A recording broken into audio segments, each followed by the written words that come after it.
आज आम ताଳ पिठा करिया। प्रथमे ताଳ को एमती काढ़ी नहीं ताकू धोईदेव भलसे ये धोई देकी गोटे गोटे एमती काढ़ीदेव सब।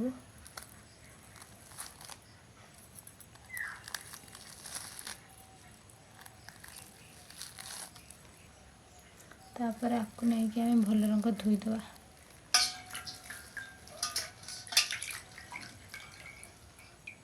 एबे यही ताल को काढ़ी नेबे गोटे प्लेट रे।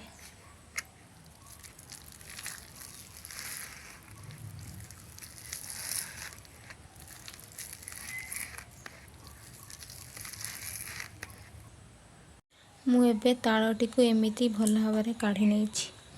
मुझे आपको गोटे बड़ जगह को बाहर करी तार ये पार गुड़ाक बाहर करनेबी। मुझे आपको गोटे बड़ जगह को बाहर कर नहीं आधे आम ए हाथ में एमती पारू काढ़ा।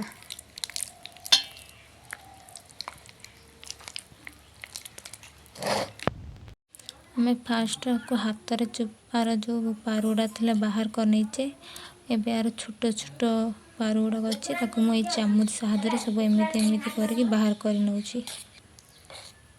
एबे आम चूनाटी को एमती कुटी नहीं तापर चूनाटी को बाहर कर नवा। एबे आम ये चूना को चलेकी बाहर कर नहीं बाहर कर नहीं ताल को एमती कढ़ई रे गरम करनेबी। मु आधे गोटे चामच लुण नहीं।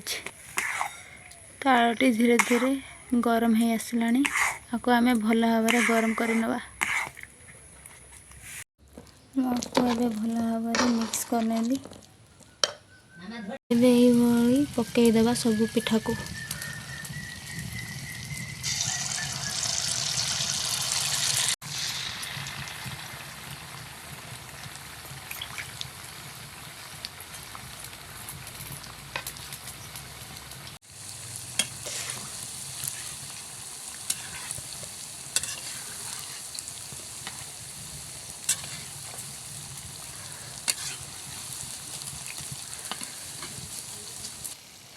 आम एबे ये पिठाटी हो आलानी। एबे आपको बाहर कर नवा गोटे जगह को।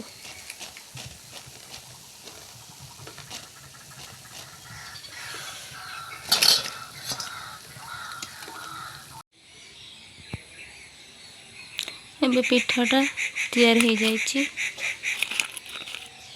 मु ताको गोटे प्लेट को काढ़ी नहीं।